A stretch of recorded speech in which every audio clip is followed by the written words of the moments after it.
My name is Meg and I'll be the human guinea pig for this new diet and lifestyle for the next 4 weeks. Fitness and healthy living has become such a huge trend on social media recently, especially on Instagram. I'm going to measure how this new lifestyle has an impact on my life. This will mean I'll take note on differences in my physical appearance, how it makes me feel and how maintainable it is. Before I start, I need to do my research, so I follow quite a few influential fitness women on Instagram.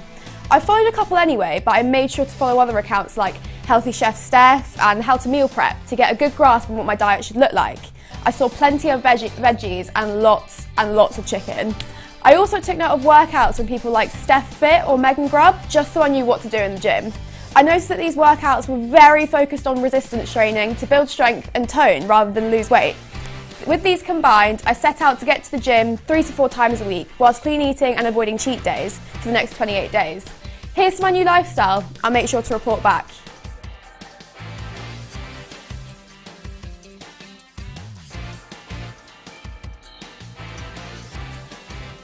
Week one took a lot of adjusting. I was previously relatively active and ate reasonably well, so I thought I'd find the diet change easier, but it was a bit of a struggle. I felt like all I was eating was eggs and chicken. My previous gym sessions entailed a lot of steady cardio, however this adjustment meant forgetting all of my old workouts and focusing solely on weight training. Safe to say, I'm a lot weaker than I thought. Leg days are by far my least favourite. They make it look so easy on Instagram. I wanted to get an opinion on the experiment I'm doing from an expert. Although inspiration and motivating people is really important, the images that come across, especially on platforms like Instagram, which are very visual, you get people posting pictures which are very easy to manipulate and change the images so that the people look perfect, the food looks perfect, all looks amazing. And in the context of real life, it's not realistic. People don't have 3 hours to make their breakfast look beautiful. They don't have 4 hours a day to work out. Week 2. If I'm honest, I was so bored of the same meals every day. It got so tempting to just grab an oven pizza or something else dripping in grease. Not gonna lie, I kind of dipped in the exercise department this week. I had a lot of things to do and I found it extremely hard to balance between uni, my social life and the gym. Did go out and drink one night and it messed me up for 2 whole days. But oh my gosh, I felt so guilty and it made me just want to jump straight back into it. Having a real hedonistic, high amount of alcohol, drugs lifestyle and the Instagram-worthy wellness lifestyle, I think that's where all or nothing thinking comes in, and people think that they have to be either on or off the wellness wagon.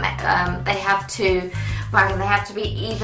be going to the gym every day and drinking green smoothies, or they're taking the weekend off and they're completely going crazy. And actually, there's a place for everything. I can't condone drug intake, but with things like alcohol, a couple of beers on the weekend or some wine with your meal, there's nothing wrong with that in the context of an overall healthy lifestyle.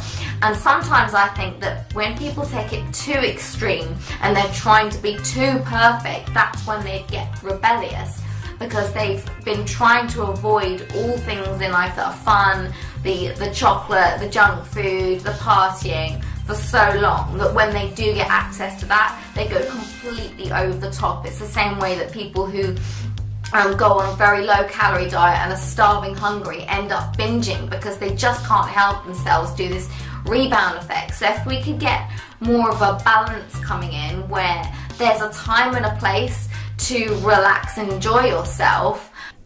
Week 3, I'm definitely back into the swing of things. I said last week I was so bored with eating the same food, so I forced myself to find different and more creative ways to cook.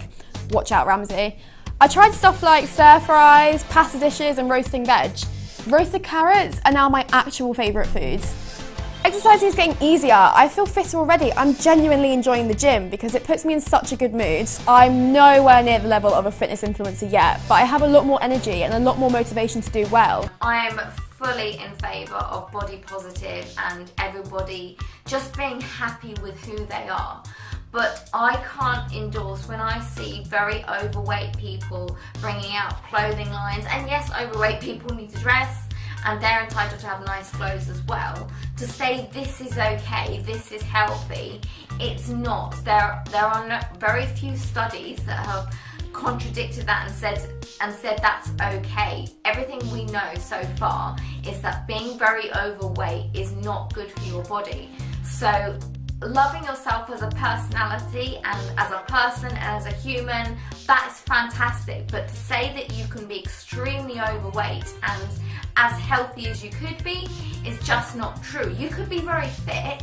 There are people out there who are very overweight but can still lift weights, they can still run, they can still do all of these things. They might be fit, but they're probably not as fit as healthy as if they were a slightly healthier weight and doing all that physical activity. So that is a bit of a bugbear there. Body positive is fantastic, but there, as you say, there is a line where we have to say actually what you're doing isn't healthy either. So we have to get a bit, there's a spectrum. It can't be either extreme. You don't need to be perfect Instagram model, but neither should you be embracing being an unhealthy large weight. So I've officially come to the end of my 4-week journey. I'm actually really happy that I tried this Instagram model diet. The results have convinced me to keep going at it even though we're done with the documentary. I think this sort of lifestyle is actually pretty sustainable once you get into the swing of things. I would definitely recommend it to others who either want to lose body fat and or tone their bodies. I would also tell my lazy friends who don't like cardio, you know who you are, that this is actually a good workout. My only concern is the lack of cardiovascular fitness. I feel like my stamina may take a hit, but now that I've become comfortable with resistance training, I'm going to try and incorporate some HIIT in there as well. Is it worth it? Absolutely.